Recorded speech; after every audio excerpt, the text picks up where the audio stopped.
Ìgbàgbọ́ Yorùbá lètò tó yẹ kí a gbọ́. Ìgbàgbọ́ Yorùbá lètò tó yẹ kí a gbọ́. Ètò tó ń sọ nípa àṣà àti ìṣe nílẹ̀ Yorùbá. Gbogbo ọmọ Oòduà ẹ súnmọ́ bí kẹwọ́n gbàlàyé ọ̀rọ̀. Látẹnu Kọ́lá Ọlátúnjí lẹ ó ti máa gbọ́. Ètò tó ń kọ́ni lọ́gbọ́n kọ́ni lóye ẹ jẹ́ ká máa gbọ́. Kọ́lá Ọlátúnjí lolóòtú ètò ìgbàgbọ́ Yorùbá. Ọmọ wọn lójúde láẹsẹ̀ Ìkírun Àgùnbẹ́. Ìkòyí ẹ̀ṣọ́ ọmọ yan bí lólú. Ọmọ ogun ló sọ ọmọ olè lóru.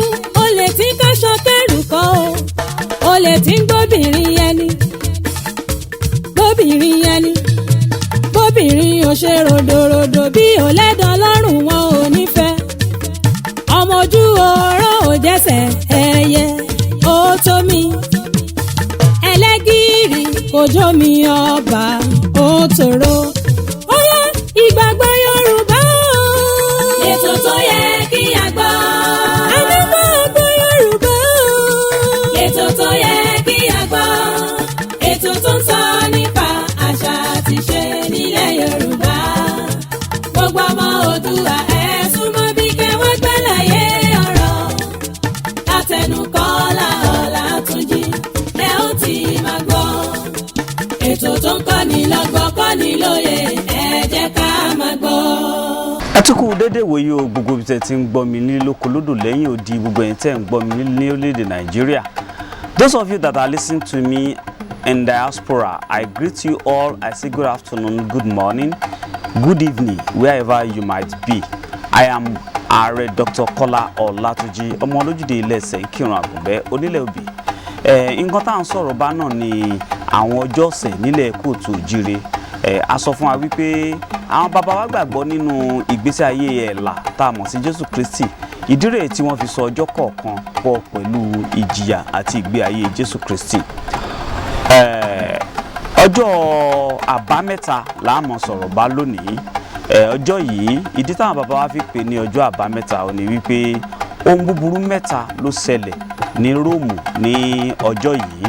Àkọ́kọ́ nínú tó ṣẹlẹ̀ ní wípé Judas Iscariot tí ó fi Jésù hàn ó pokùnso lọ́jọ́ yìí náà ni. Àwa náà sì mọ̀ pé nílẹ̀ Yorùbá èèwọ̀ ni kéèyàn ó so Ọlọ́run má jẹ́ rírú ẹ̀. Ẹlẹ́ẹ̀kejì ni pé aṣọ òbòjú tẹ́ḿpìlì ó fàya pẹ́rẹpẹ̀rẹ léè tó jẹ́ pé kò sì ṣẹlẹ̀ rí nílùú Róòmù nígbà náà. Ẹlẹ́ẹ̀kẹta ni wípé àṣà àwọn Júù láti má jáde láti ra nǹkan kan ní ọjọ́ yìí ó bàjẹ́. Eléyìí bà àwọn lọ́kàn jẹ́ níbẹ̀ ní gbogbo àgbáyé nígbà náà tó sì jẹ́ wípé ọjọ́ yẹn náà fi wá pè ní ọjọ́ àbámẹ́ta.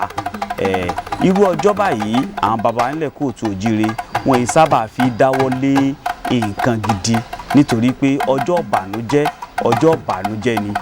Bákan náà àwọn ọ̀tá ẹ̀là tí wọ́n ti sọ pé ẹ̀là kò ní jí dìde lọ́jọ́ kẹta tí ẹ̀là ti kú. Ẹ̀là jí dìde o, bẹ́ẹ̀ ni ọjọ́ yìí ni ẹ̀là jí dìde tó sì jẹ́ wípé ariwo gba gbogbo ilẹ̀ Róòmù. Bẹ́ẹ̀ ni ìmọ̀ àwọn ọ̀tá àti ẹ̀gàn ẹ̀là tí wọ́n pa ìyẹn Jésù Kristi wípé kò ní jí dìde, gbogbo eléyìí bàjẹ́.